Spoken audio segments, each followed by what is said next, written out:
रुको, आप यहाँ खड़े हो सकते। तू खंडरे, मुझे देखना है तूने कितना डांबर डाला है, नापना अरे है। लेकिन अगर आपको देखना ही है तो साइड में देखिए ना, यहाँ देखिए। वो मैं देख लूंगा, मुझे कहाँ देखना है। तू खंडरे, अरे कितनी मेहनत से ये रोड बना, आप इसे खराब नहीं कर सकते। तूने कितना खराब काम किया है ना, वही चेक। तू खंडर है। एक काम करो, बड़ा सा खड्डा खोदो और मुझे उसके अंदर ठूस के गाड़ दो और वहाँ लिख दो डांबर से, सचिन टिचकुले रोड बनाते बनाते शहीद हो गए। लिखो। वो तो बहुत पहले करना चाहिए था, देश तो बच जाता। कहने मैडम देखिए, ये रोड के बीच में बजरी और रोड़ी दोनों दिखाई नहीं दे रही है। अरे आप ध्यान से देखोगे तो दिखाई देगा ना। उसके लिए दूरबीन लेना पड़ेगा। अरे मैंने कसम से अंदर डाली है। नहीं, हो सकता है सब जमीन के अंदर धस गया हो। साले कितनी बार बोला था रोड रोलर ज्यादा मत चला, दब गया ना मसाला। कसम से मैंने डाली है। ये देखिए मैडम, ये टारकोल के नीचे सिर्फ मिट्टी मिट्टी भरी। बड़े शर्म की बात है, आपने निरीक्षण नहीं किया जब वो काम कर रहा था? इसी तरह देश की सड़कें खराब बनती है। घिन आती है मुझे। बारिश का एक झपटा भी आया ना, ये सारी सड़कें नदियां बन जाएंगी। मैं ये बर्दाश्त नहीं करूंगी। इस कॉन्ट्रैक्टर को जो भी काम दिया है वो बंद होना चाहिए। गनपुले मैडम, मेरी बात सुनिए। मेरे वर्करों का क्या होगा, मेरे बिल का क्या होगा, मेरे टैक्स का क्या होगा? मैडम ये सब नहीं चलेगा।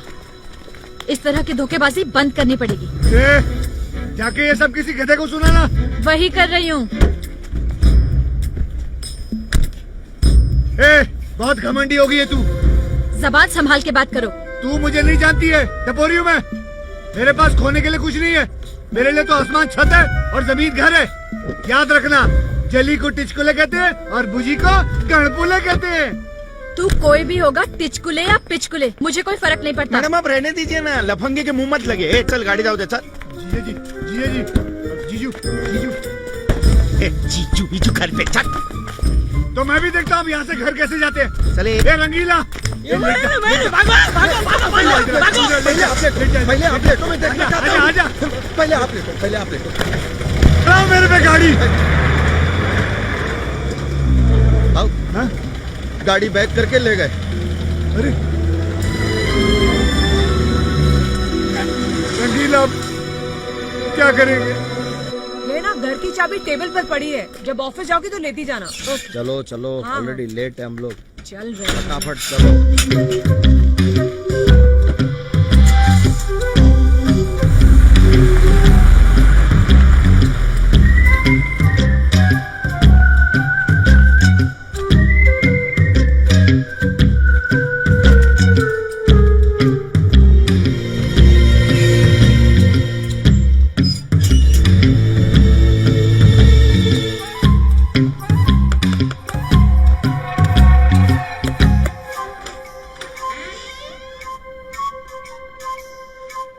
सुनो, जो कुछ भी कहना है ऑफिस में आके करो। मुझे आपसे कुछ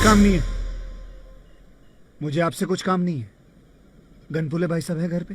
वो किसी की शादी में गए हैं। मैं वैसे सिर्फ उनसे मिलने आया था।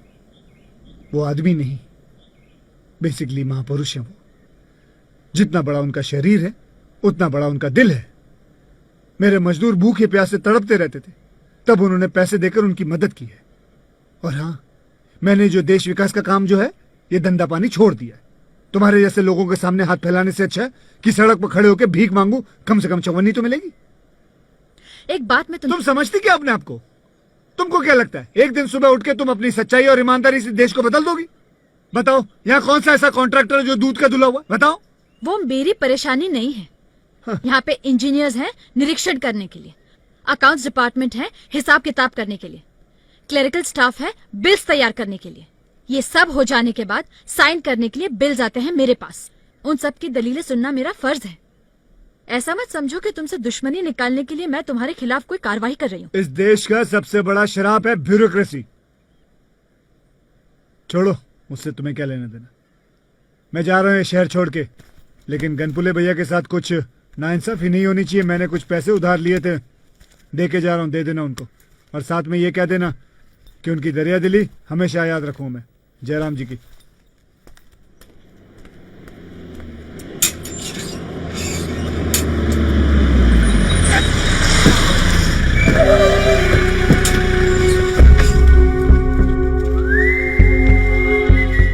विजिलेंस डिपार्टमेंट, आपके हाथ में जो नोट है उनके नंबर है हमारे पास। क्या? मैं कुछ समझे नहीं। देखो मैडम, हमें ये जानकारी मिली है कि आपने कॉन्ट्रैक्टर सचिन टिचकुले से रिश्वत ली है उनके बिल पास करवाने के लिए। लेकिन ये पैसे तो उन्होंने मेरे भैया को देने के लिए बोला था। ये सब न्यायालय में बताना। ये धोखा है। ये नोट्स हमने फिनोप्टैलिन पाउडर में मिलाए हैं। अब ये पाउडर आपके उंगलियों में भी चिपक गया होगा। ये बहुत बड़ी साजिश है, मेरा यकीन कीजिए प्लीज। आपका हाथ इसके अंदर डुबाइए।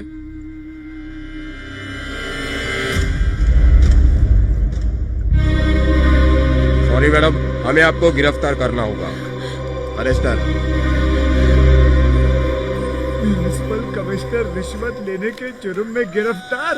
गहना गनपुले के घर में पुलिस आई।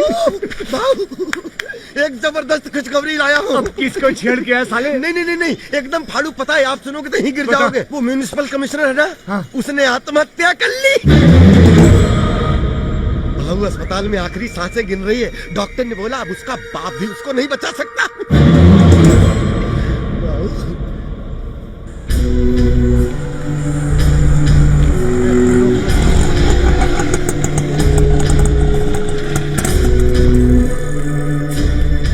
गहना गनपुले प्लीज, विच रूम? जी वो रूम नंबर 104 में है।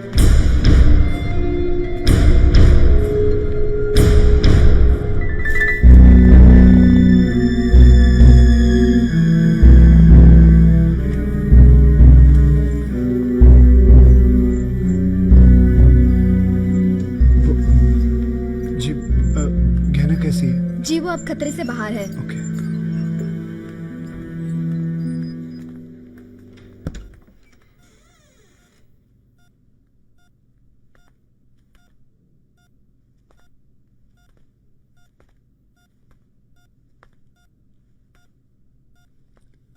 गहना,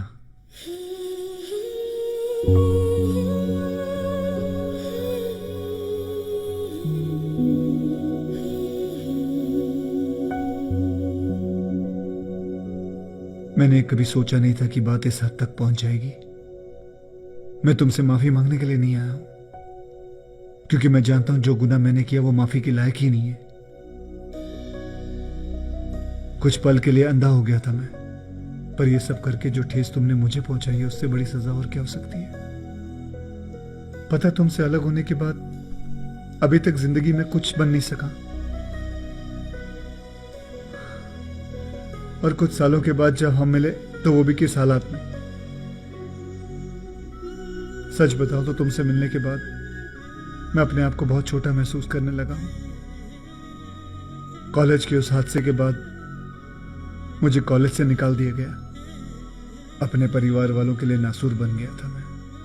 उसके बाद कुछ समय के लिए मैंने ये शहर छोड़ दिया और मुंबई जाके भटकने लगा। सोचा कुछ बन जाऊंगा तो फिर वापस आऊंगा, लेकिन बन नहीं सका, क्योंकि सही रास्ते पर चल रहा था मैं। आखिर में किसी भले आदमी ने देखा कि मैं भूखा प्यासा बेहोश होकर फुटपाथ पे पड़ा हूं, तो उसने कहा, बेटे तू बहुत सीधा है, तेरा कुछ नहीं हो सकता, तू गांव जा। उसके बाद मैंने तय कर लिया कि सही रास्ते पे चल के जिंदगी में मुसीबतों के अलावा और कुछ नहीं मिलने वाला मुझे। इसलिए मैं धोखेबाज बना, फरेब करने लगा, लेकिन उसमें भी मुझे नाकामयाबी ही मिली। जज के सामने सच बोल दूंगा कि मैंने तुम्हारे साथ धोखा किया है। एक वक्त था जब मैं तुम्हारे प्यार में था। रोज सुबह खुशी खुशी उठता था कि आज मैं तुम्हें मिलूंगा। इतना ही नहीं, हमारे जुदा होने के बाद भी तुम्हारा चेहरा कभी भी मेरी आंखों के सामने से नहीं हटा। मैं जो ऊपर से दिख रहा हूं वो सिर्फ एक दिखावा है। आज भी मैं अंदर से वही पुराना ईमानदार सचिन हूं। और भी बहुत कुछ कहना है, पर उसका कोई मतलब नहीं बनता।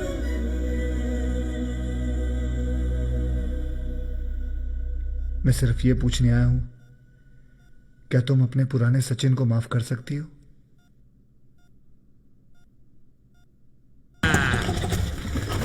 भाव किधर है तू?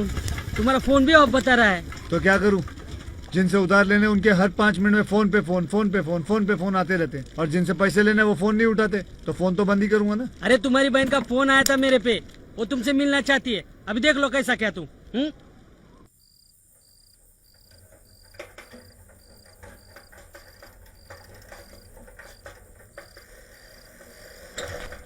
मैडम है? साहब आप कौन? बोलिए, उनका भाई आया है। साहब घर पर तो कोई नहीं है, मैडम और साहब दोनों किसी शादी में गए हुए हैं। कब तक लौटेंगे? देर से लौटेंगे। ठीक है। अच्छा, कह देना उनका भाई आया था। ठीक है? जी ठीक है।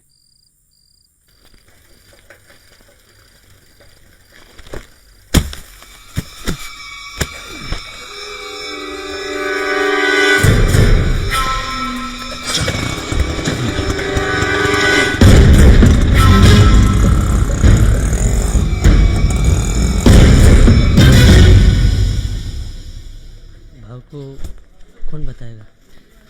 तू बताएगा? नहीं, मैं नहीं बोल सकता। आगे तू बता। भाऊ, किधर थे आप? हम कब से ढूंढ रहे थे आपको। क्यों, क्या हुआ? बारामती क्या हुआ था? थोड़े पैसे मिलने वाले थे वहां से, वो लाने गया था। क्यों, क्या हुआ? तुम लोगों के मुंह क्यों लटके हुए?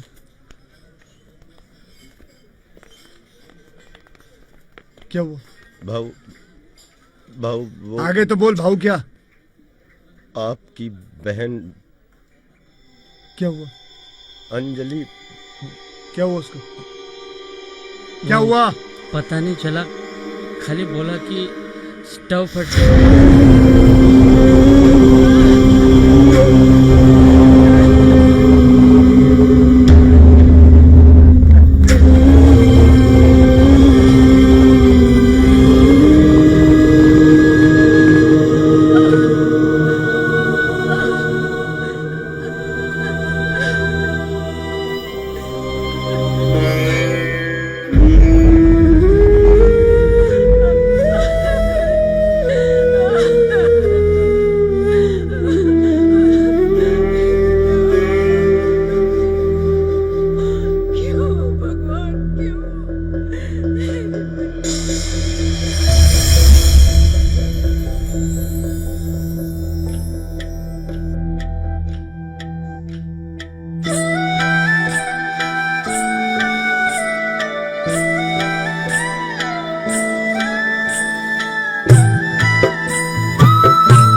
कम सचिन, ये आजाद भगत है और ये है सचिन। तुम इनको कैसे जानती हो? हमारी मुलाकात कुछ दिनों पहले ही हुई। ये चोर है, मैं जानता हूँ। ये मेरी बहन के ससुराल से कुछ चोरी करके भाग रहा था, मैंने इसे देखा था। ये तुम्हें ठग लेगा। खड़ा हो यहाँ से, खड़ा हो। सचिन, मैं जानता हूँ इसके बारे में। कुछ गलतफहमी हो गई है इनके बारे में। तुमने जो देखा वो सही है, लेकिन ये चोर नहीं है। नीरा नदी के पुल हादसे का ये भी शिकार बना है, जो तुम्हारे बड़े भाई और जीजाओ ने बनाया था।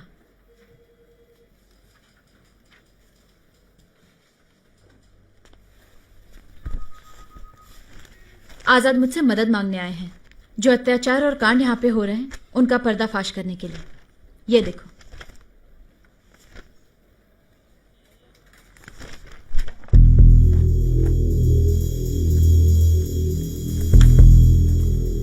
ये सब तुम्हें कहाँ मिला? अपने बलबूते मैंने छानबीन और जांच पड़ताल की और बाकी सूचना अधिकार पत्र के द्वारा पता चला कि पिछले 10 साल में सरकार ने निर्माण विकास और निर्माण विभाग पे कितना खर्चा किया है, कितना पैसा दिया। इन सब के आधार पर मैं अदालत से दरख्वास्त करूंगी एक इंक्वायरी कमीशन बिठाने के लिए। हम दोनों ने लॉ पढ़ा है और यही वक्त है उसका सही इस्तेमाल करने का। मुझे तुम्हारी मदद की जरूरत है। देखो इन फाइलों को, इनमें बहुत सारे हिला देने वाले सच हैं। सड़क, पुल और फ्लाईओवर बनाने के नाम पर कितने पैसों का घपला हुआ, उसमें कौन कौन लोग शामिल हैं, उसके सारे सबूत हैं हमारे पास। म्युनिसिपैलिटी की तरफ से मैं कोर्ट में एफिडेविट। यार, ये सबूत उसके हाथ कैसे लग गए? वो लाल फाइल कहाँ है? खो गई वो मुझसे। ये सब लिख के क्यों रखते हो? हैं? हर एक ने अपने हिस्से का खाया है। कल को कोई उठ के मुझे नहीं बोलेगा क्या कि मेरा हिस्सा कहाँ गया? सबके लिए फाइल बना के रखनी पड़ती है। आखिर चोरों के साथ काम कर रहा हूं ना। चोर कौन है वो सबको पता है। वर्ल्ड हेल्थ ऑर्गेनाइजेशन ने इस पूरे जिले के ड्रेनेज सिस्टम के लिए 500 करोड़ रुपए दिए थे। उसमें मुझे क्या मिला? अरे 250 करोड़ रुपए केंद्रीय मंत्री ढकार गया और जो बाकी बचा वो पीडब्ल्यूडी को मिला। तो पीडब्ल्यूडी मिनिस्टर को पूछो ना। मुख्यमंत्री साहब आए, अपना गमछा बिछाया, उसमें 100 करोड़ डाले पार्टी फंड के नाम पे और गांठ मार के चले गए। क्या क्या क्या मार के? गांठ मार के। बाकी 150 करोड़ का क्या हुआ? बता वो बता। वो पैसे वो तेरी माँ की शादी में मंडप में खर्च हो गए। बात करता है, सबने अपने अपने हिस्से का पैसा खाया है और अब ये इल्जाम मेरे सर पे डाल रहे हो। हमें तो सिर्फ 25 करोड़ मिला और वो भी हमने काम में लगा दिया। हाँ मालूम है। काम क्या है 6 रुपए का और बिल लगा है 26 करोड़ का। इलेक्शन के समय जब हमारे सामने कटोरा लेके खड़े हो जाते हो कि फंड दो तो हम कहां से खोद के निकालेंगे? जितना पैसा अंदर किया है उसके आधे का भी काम करते तो पब्लिक खुश हो जाती। इस इलाके की सिंचाई के लिए 3000 करोड़ LIC से कर्जा लिया था। कहां है सारा पैसा? कहते हो कि खर्च हो गया। अरे उसमें से तो छोटी सी नाली भी नहीं बनी अब तक। नाली तो हमने बनाई थी, लेकिन जैसे ही नाली में पानी छोड़ा सीमेंट बह गया। क्यों? क्योंकि मंत्री जी ने अपनी भाभी के पिताश्री से सीमेंट खरीदने को बोला और पिताश्री ने सीमेंट के बदले चूना देके चूना लगाया है ना। चूना भरा है तुम्हारे दिमाग में। इन सब कमीनों को मैंने कॉन्ट्रैक्ट देके जिंदगी की सबसे बड़ी भूल की है। चप्पल पड़ने चाहिए मुझे चेहरे पे। अच्छा वो एक बात छोड़ो, 1200 करोड़ रुपए आए थे पाइपलाइन के लिए, उसका क्या हुआ? सब अपनी अपनी जगह पर है, खोद के देख लीजिए। क्या खोद के देख लीजिए? 8 फीट की जगह 2-2 फीट के पाइप लगाए आपने, हवा भी नहीं आती उसमें से। और उसमें ये इंजीनियर भी उस घोटाले में शामिल है। हाँ शामिल हूं मैं, लेकिन वो नैनीताल में हमने जो आपके लिए फार्म हाउस बनवाया वो कैसे बनवाया पता है आपको? 8 फीट की जगह 2 फीट का पाइप डाल के जो पैसा बचा वो सब फार्म हाउस में डाला है। कोई हिसाब किताब है आपके पास? बस मुझे पहले से पता था तुम लोग आपस में ही घपला करोगे। जात ऐसी है तुम लोगों की। इसके लिए मैंने सबके लेन देन का हिसाब रखा था ना। अब वो फाइल म्युनिसिपल कमिश्नर के पास है। कोर्ट और इंक्वायरी होगी तो सबके सब लटकने वाले हैं, याद रखना। अगर मैं गलती से पकड़ा गया ना तो किसी को नहीं छोड़ूंगा। सारी मीडिया के सामने सबकी ढोल बजा दूंगा। तिचाइला कोई अंदर नहीं जाएगा और वो कमिश्नर भी कोई केस वेस नहीं करेगी। बस आप लोग खुद अपने मुंह में उंगली डालकर अपनी गंदगी मत फैलाओ। मुझे पता है मुझे क्या करना है।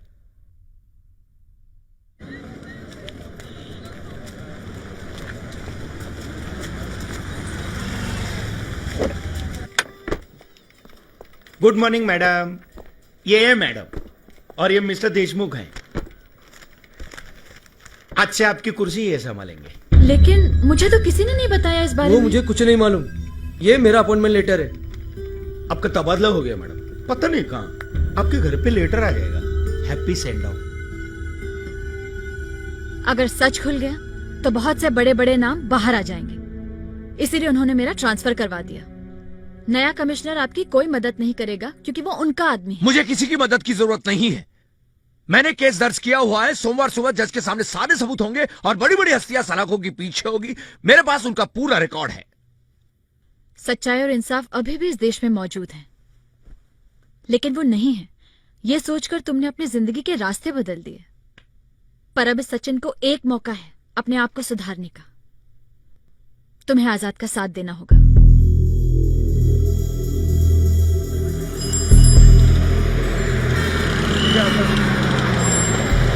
हाँ thank you.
Operation theatre busy है, आप रुकिए। सबूत मेरे घर में पड़े हैं, उनके हाथ नहीं लगने चाहिए।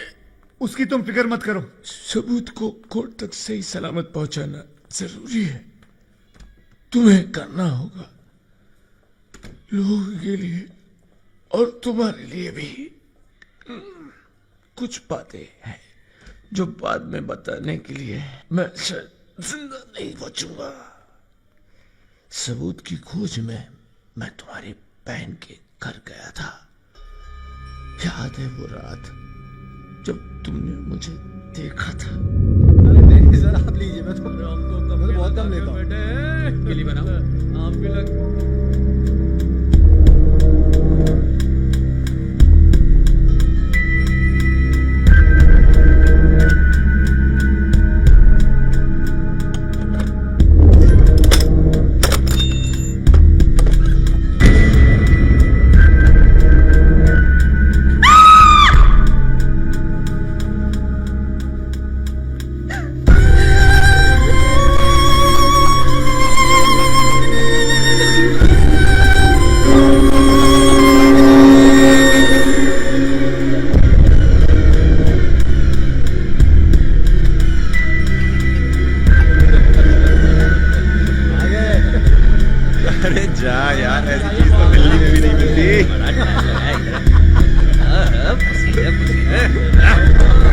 ये पकड़ो, एक और बताइए।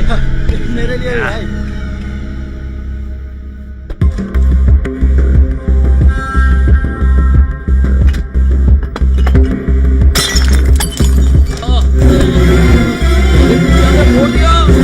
क्या हुआ?